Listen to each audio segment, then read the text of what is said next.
Hey there, it's John from Excel Campus. So in this video, I'm going to share two of my favorite keyboard shortcuts for VBA and the VB editor. Before we get to that, I just wanted to quickly mention that I have a free webinar going on right now on the 7 steps to getting started with macros in VBA. So whether you're just starting out with macros in VBA, maybe you've used the macro recorder before, or you've always wanted to learn macros, or you're using macros now but kind of get frustrated with copy and paste from the web, whatever it is, this training will help you get started with macros in VBA. During the training, we're going to write our first macro. I explain what order the code runs in, what the dots between the words mean, and some of these complex, confusing questions we typically have when we're getting started. I also make it fun. It'd be very easy to follow along. I relate it to programming the objects in your kitchen and use some fun examples. So I hope you can join me for that. There'll be a link in the description right below this video here where you can get registered for the free training. All right, so let's jump over to my 2 favorite keyboard shortcuts for VBA and the VB editor. So I'm here in the VB editor and I just have this macro open. This particular macro we'll just select and delete blank rows. And down here, we'll just go down to a section in the code. The first keyboard shortcut, and I'll just create some space here. First keyboard shortcut is Control Space. So Control Space will help us automatically complete a word. And I'll explain what I mean by that. We're going to just retype out this section or line of code right here. And as you can see, we're referencing the Worksheet function. That's a very long name, so it takes a lot to type that out, get it all spelled correctly. But fortunately, we don't have to. I'll just start typing the word worksheet. I'm just going to type W-O, and then I'll hit Control Space on the keyboard. And we can see that's brought up the Intellisense drop-down menu here, where I can choose from all of the words, properties, methods, objects, constants, everything in the object model, the VBA object model is listed here, and it narrows down as we type. So here we have Worksheet function right here. Now we could select that with the mouse, or we can hit the down arrow on the keyboard and then hit the tab key on the keyboard to automatically fill or complete that word. So this, of course, can save us a lot of time from having to type out these words and also prevents typos, so we don't get errors in our code. So very useful here.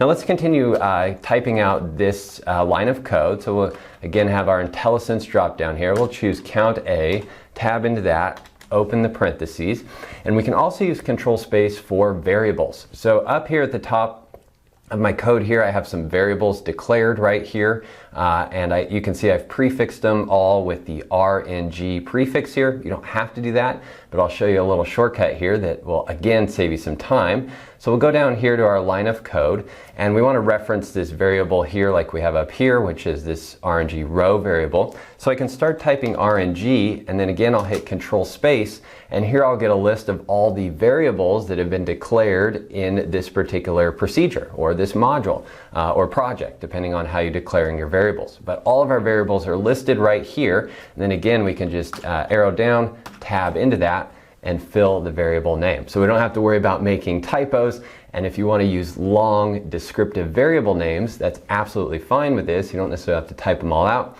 You can just use Control Space to autofill them. And then we'll just go ahead and close that line.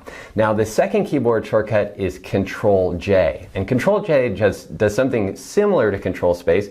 It brings up that Intellisense menu when we lose it. So sometimes we lose it, or maybe if we're in our line of code here, we want to choose a different function instead of Count A. So here I can hit CtrlJ, and that will again bring up my Intellisense dropdown with all the methods or the functions here that I can choose from. So I could just go again down arrow, maybe I want count blank instead of count A, tab into that. That will replace the existing reference with the new one that I selected. So Control-J, another great one there. You can also get to that if you just right click here and choose List Properties or Methods. You can do the same thing there. I just like using Control-J because it's faster and easier. So there's 2 of my favorite keyboard shortcuts for the VB editor, Control Space and Control-J. They'll save you a ton of time when writing macros, also help prevent typos and errors. So I hope you enjoy those. Again, please join me for the free webinar on the 7 steps to getting started with macros in VBA. I'll put a link in the description right below this video where you can sign up and register. It's absolutely free, and I know you'll learn a lot about macros. Thanks again for watching, and have a great day. Bye.